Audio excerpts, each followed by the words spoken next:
Hi, today I'm going to be giving you a closer look at this children's literacy game, which is called Literacy Fun Game. Okay, so it's basically teaching them to spell out words and things. Let me give you a closer look at this. So it says on the box here, your child will practice object and word recognition, letter recognition and matching, spelling, sorting and grouping, concentration, taking turns, and sharing. And those are all things that they're definitely experiencing while playing this game. And then it says on the other side of the box, 2 levels of play. Look at the picture and word, then find each matching letter using the Big Literacy Fun Game Junior Cubes. You spell the word. That seems to me like it describes 1 level of playing. So I think maybe what it's supposed to be is 2 levels of playing. You look at the picture and spell the word might be 1 level, or you can look at the picture and the word and then find matching letters to correspond. Because thinking about my kids, I have a 1st grader, or he's about to go into 2nd grade, who's 7, and he could just look at a lot of these pictures and just spell the word by himself. And I also have a 5-year-old who's going into kindergarten, and she would need to look at right now at the level that she'd be playing at, she would need to see the word in order to play and spell it out herself. But she can definitely identify letters and things to put in here. So for a preschooler, I think probably the level of play that they would want to do is to put it on the tray like this so that they can see the word, and then they put the letter cubes on here. But there's this little latch that lifts up, so you can play like that where the word is exposed, or you can also flip it back there. So I think that's what they meant by 2 levels of play, that you can look at the picture or look at the picture and words. So that should be an or there. Okay, so you can cover this up. So you can look at this and know that it's cake, and a child that's a little bit older knows how to spell cake or can attempt to spell cake. Okay, so let's look at the game cubes. And I'll give you some examples of some of these pictures on here. So we've seen cake. Let's see the next one on here. Cat.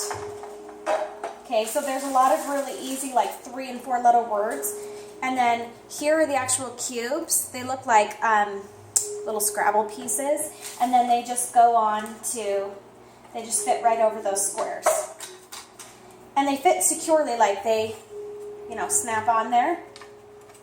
So they're not going to fall off if someone should knock over the game or something like that. So you just go through here really and find the letters and put them on there for cat.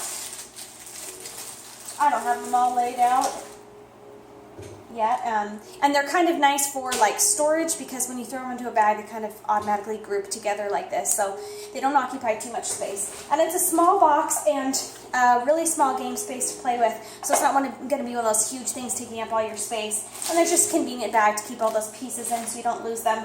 Let me give you an example of some of these cards. Now they're all double-sided. So cat on this side, man on this side, ear, axe, pig, bag. And there's some really common sense ones for kids, and there's also some that are more challenging, like knife, for an example, to know that that's K-N-I-F-E.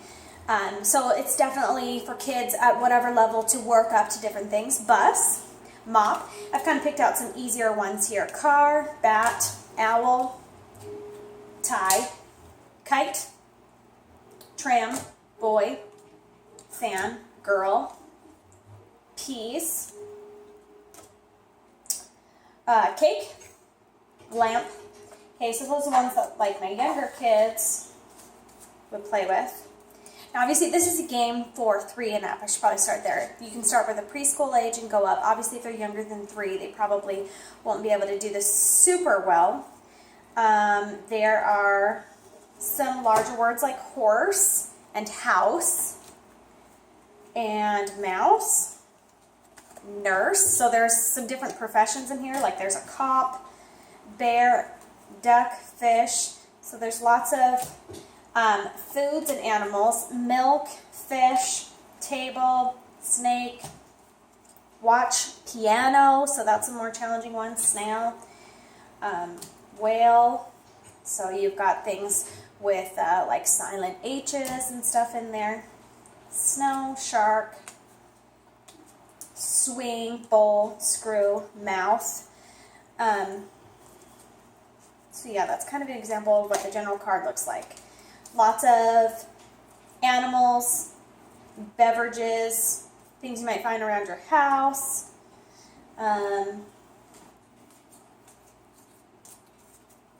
Just kind of common sense words. Now, there are, I'll tell you some of my issues with the game.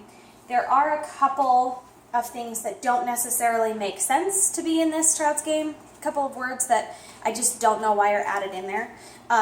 So here's an example. This one, train, right?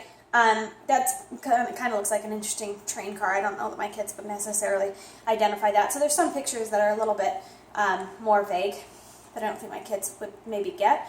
But on the other side of this, you see smoke, and there's a pack of cigarettes. So I don't know why they put that in kids' game. Okay, here's another example that just kind of throws you off. Okay, bread on one side, cigar on the other. So, okay, 4, wine. My kids would look at that and not even know what that is. We don't actually drink any kind of alcohol, so, you know, they don't hear wine referenced very much. So this, I think we could have replaced this with juice or something, you know, you could have orange juice or something. There could have been another beverage to use besides wine for a children's game. And, I mean, it's not like it's for very old children, right? Okay, box, gun. That seems kind of problematic, and I'm not one that I don't like let my children know what a gun is. They play some games or they've seen guns in games, but I just think with all the gun violence and stuff in the world, I don't want my children to be confronted with a gun in a literacy spelling game. So there's a couple of words like this that I will be taking out of my game, and I don't know if I'd put them back in when they're older. You know, they can figure out how to spell gun, and I don't think that they necessarily need to have cigar or smoke, which these would be cigarettes rather than smoke. I mean, for the word smoke, you could have used, you know, something burning and smoke billowing out of it rather than choosing to picture cigarettes there. So it's some interesting choices. Some other ones that I really like, in addition to these plain words, are that there's numbers, so they can practice spelling out numbers, which is great. 2, 5, 10, right? They're all here. So I love the numbers there. Rather than some of these weird words, I would like to see like shapes and colors in there, where it's just a square with a color, and they can practice spelling out the color and the shape, because I would like my kids to practice spelling out those words. A couple of other ones. I really picked out 4 that I thought were kind of irrelevant, or I didn't think that my kids would understand. This one, they have the word ton. So like ton, the way we would use it would be like for a measurement or something, and it's a picture of a pail. So like you might use when building a sandcastle or something. So I would call that like a bucket or a pail. So that one is kind of confusing for me. And then this one's safe. It looks more like a school locker to me. So this easily could have been the word locker, but it doesn't look like the kind of safe that you would have to keep valuables in. So that was kind of an interesting one. And then fax, there's a fax machine on here. I don't think that my children know what a fax machine is. So I feel like maybe this one has lost a little relevance. It's like if we were to put a record player on here almost. My kids have no idea what a record player is, right? Records were around when I was a child. So, and then this one is just another example that's kind of irrelevant. And I'm just being really picky because I've gone through all the cards. All of them are great except for these ones that I've mentioned that I feel like are age inappropriate or just kind of don't really make too much sense. So this looks like a sailor here with the word crew. That just, to me, I think like, you know, crew is not the word that would come to mind when you see this picture. It's kind of, anyway, so that's just a couple that I think that they'd be able to pick up at a higher level and not know what word it's supposed to be there. So those are some of my criticisms of the game.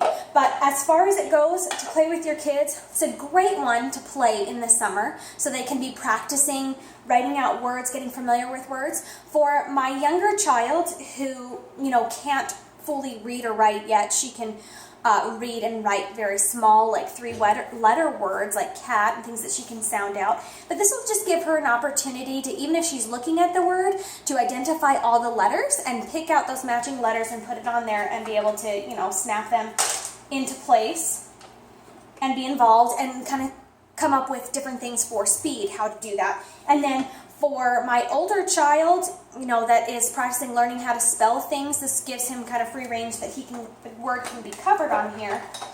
And he can go ahead and test with his letters, put it out there, and then go ahead and check and see if he has spelled it correctly. So you can cover it like that and then lift it up and see if you're right. So for my kids and their ages between 5 and 7 and really as young as 3 when they're identifying letters, this is a great game, and I'm sure that my 7-year-old will probably play this for the next 2 years and could be entertained by it while he's still spelling out, more simple words like this. So great game, great thing to keep them busy with during the summer. It's nice to take a break from some of the games that don't, force you to use your mind and stuff, and be working with letters and words and literacy. And anytime that you're doing any kind of reading or looking at letters or looking at pictures and then spelling out words, all of that is going to help children to be better readers and to understand just, the more that you're reading and working with words and letters and things, the more that you will become more literate, better at reading, better at writing. So as far as learning how to spell and things like that, that's necessary for different skills when you're writing. You need to know how to spell different words. And the more that you read them on cards like this and are able to find letters and things to match them up, the more you're going to be able to do that. So I think that this game is a great one to use with your kids. I definitely recommend it. Probably before you give it to them, go through and pull out words and things that you think they would have, wouldn't make sense for them, like ton with this picture of a bucket. So I would recommend that you do go through and pick out a few things that you think are just going to confuse them, or ones that you personally may find inappropriate if you don't want a picture of a gun in your child's game and having them spell it out, or cigars and cigarettes. Okay, so I really picked out 4 that I thought every parent would be like, why is this in here? And then again with these ones, there was 4 of the problem ones. So is that a deal breaker for me with this game? No. I still think it's great. Look at this stack of cards, and there's more around here, and they're double-sided on both sides. So we have plenty to work with that I am not heartbroken over taking out one card because there's a gun on it. So that's the game. Fun little pieces, simple for all your children, and you can all get involved as a family and play it. So this is one that's going to be played in my house for sure.